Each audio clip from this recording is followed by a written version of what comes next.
भारत क्या 40 trillion dollar वाला market cap वाला शेयर मार्केट बनने वाला है। अब ऐसा क्यों कहा जा रहा है? ये दावा काफी बड़े पैमाने पर किया जा रहा है। स्क्रीन पर एक आर्टिकल देख सकते हैं। कहा जा रहा है कि 2030 तक ही यानी कि 6 साल में ही भारत 10 ट्रिलियन डॉलर वाला मार्केट कैप बन रहा है। तो वहीं 40 ट्रिलियन का क्या लक्ष्य है और क्या टाइमलाइन है, जानेंगे भारत ये कैसे हासिल करेगा। तो वहीं दूसरी तरफ चाइना के अंदर 26% तक की गिरावट देखने को मिल रही है। जियोपॉलिटिक्स में बहुत कुछ चल रहा है, हमेशा की तरह जानने को मिलेगा बहुत कुछ। आइए जानते हैं इन खबरों को विस्तार से। स्क्रीन पर एक आर्टिकल देख रहे हैं आप, जिस आर्टिकल में कहा जा रहा है कि भारत का मार्केट कैप 10 ट्रिलियन डॉलर बनने वाला है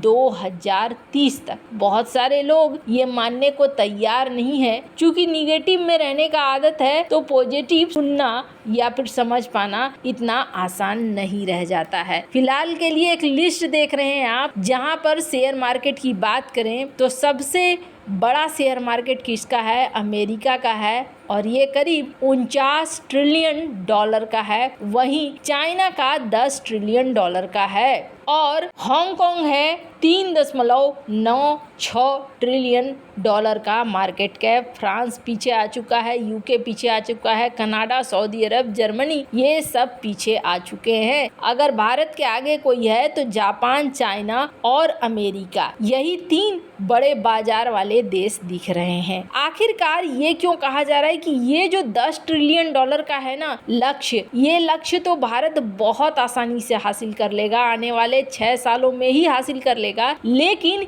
इससे भी बड़ी चीज भारत हासिल करने जा रहा है और वो है 40 ट्रिलियन डॉलर का मार्केट कैप। अब ये कोई यूं ही सोचा गया ख्याली पुलाव नहीं है। भारत ने काफी सोच समझकर इसको लेकर एक कदम भी उठाया है और ये आपको देखने को मिल रहा है। पीएम मोदी की सरकार ने सैटेलाइट निर्माण और सैटेलाइट लॉन्चिंग व्हीकल क्षेत्रों में अपतटीय निवेशकों को लुभाने के लिए अंतरिक्ष के क्षेत्र में प्रत्यक्ष विदेशी निवेश नीति को संशोधन किया है। अब सैटेलाइट निर्माण में 100% विदेशी निवेश को मंजूरी दे दी गई है। माना जा रहा है कि स्पेस सेक्टर में लागू हुआ ये अमेरिकी मॉडल भारतीय स्पेस बाजार के भविष्य को बदल देगा, क्योंकि अब एलन मस्क की स्पेसएक्स जैसी कंपनियों के लिए भारत में आने का दरवाजा खुल गया और अब SpaceX, blue origin, virgin galactic जैसी विदेशी कंपनियां भारत में निवेश करने के विकल्प तलाश सकती हैं। स्पेस सेक्टर में 100% एफडीआई की घोषणा टेस्ला प्रमुख एलन मस्क की होने वाली यात्रा से पहले की गई थी। हालांकि फिलहाल के लिए उनकी यात्रा टल गई है, लेकिन अंतरिक्ष सेक्टर का दरवाजा विदेशी कंपनियों के लिए खोलना एक बेहद क्रांतिकारी कदम माना जा रहा है, जिससे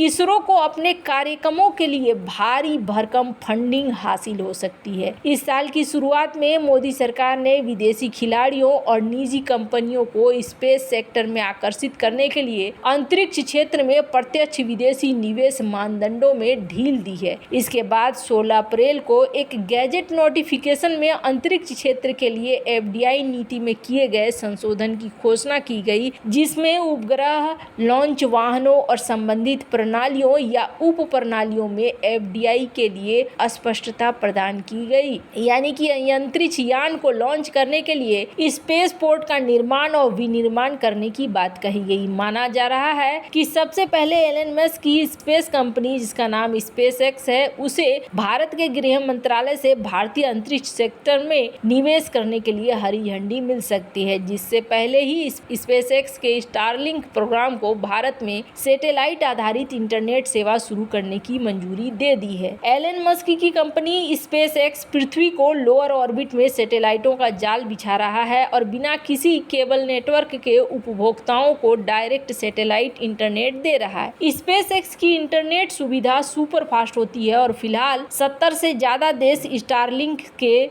सब्सक्राइबर बन चुके हैं। इसके अलावा Agnikul Cosmos aerospace, Skyroot aerospace space, Dhruva space, Pixxel SatSure और दिगंतरा जैसे अंतरिक्ष टेक्नोलॉजी स्टार्टअप के संस्थापक स्टारलिंक के माध्यम से भारतीय बाजार की सेवा से संबंधित मुद्दों पर सरकार के साथ चर्चा में शामिल है। भारत सरकार निजी क्षेत्र को अंतरिक्ष सेक्टर में और मजबूती से शामिल होने के लिए प्रोत्साहित कर रही है। टेक स्टार्टअप पिक्सेल, दिगंतरा जो वैश्विक स्तर पर रक्षा एजेंसियों को उपग्रह सेवाएं प्रदान करने की दिशा में काम कर रही है। उन्होंने अतीत में अपने उपग्रहों को लॉन्च करने के लिए स्पेसएक्स के रॉकेट का इस्तेमाल किया है। पिछले साल दिगंतरा ने स्पेसएक्स के फाल्कन 9 रॉकेट पर अंतरिक्ष मौसम का मूल्यांकन करने का मिशन भी लॉन्च किया था। जैसे जैसे टेक्नोलॉजी का विकास हो रहा है, स्पेस सेक्टर कारोबार के लिए असीम संभावनाएं खोल रहा है और सौर मंडल को उपनिवेश बनाने की संभावनाओं और अर्थशास्त्र में सुधार भी हुआ है। भारत सरकार अभी तक स्पेस सेक्टर में एफडीआई को मंजूरी देने से हिचक रही थी और भारतीय अंतरिक्ष नीति 2023 के तहत लॉन्च वाहनों और संबंधित प्रणालियों या उप प्रणालियों के लिए 49% तक की एफडीआई की इजाजत थी,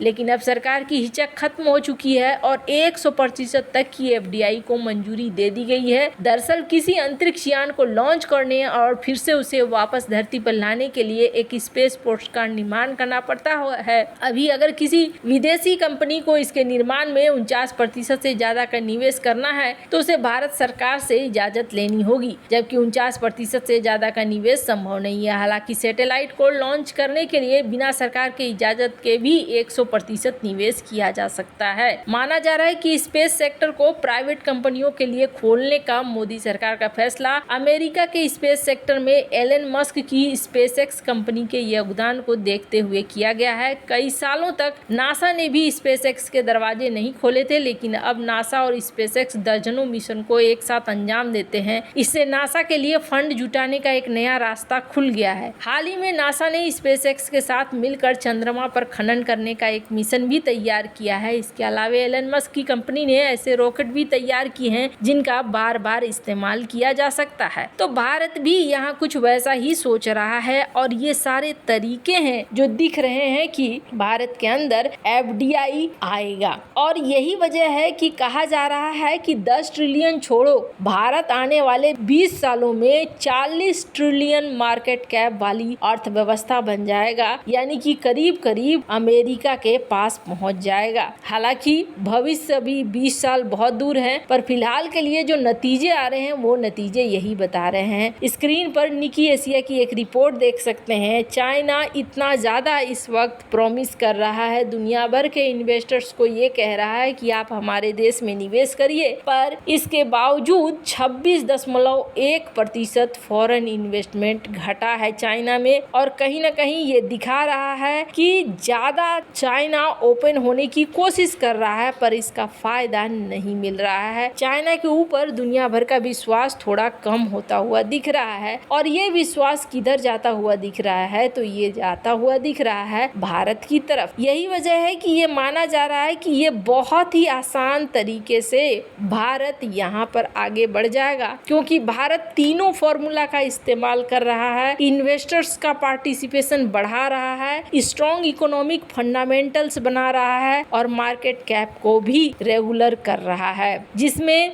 आईटी सेक्टर, डेमोग्राफिक डिवाइडेंट, गवर्नमेंट की इनिशिएटिव, बहुत सारी चीजें बदल रही है, जिसकी वजह से भारत इसे हासिल कर लेगा। वैसे आपको क्या लगता है, इन सब मामले में आपकी क्या राय है, कमेंट कर जरूर बताएं। जल्द मिलते हैं अगली वीडियो में नई खबर के साथ।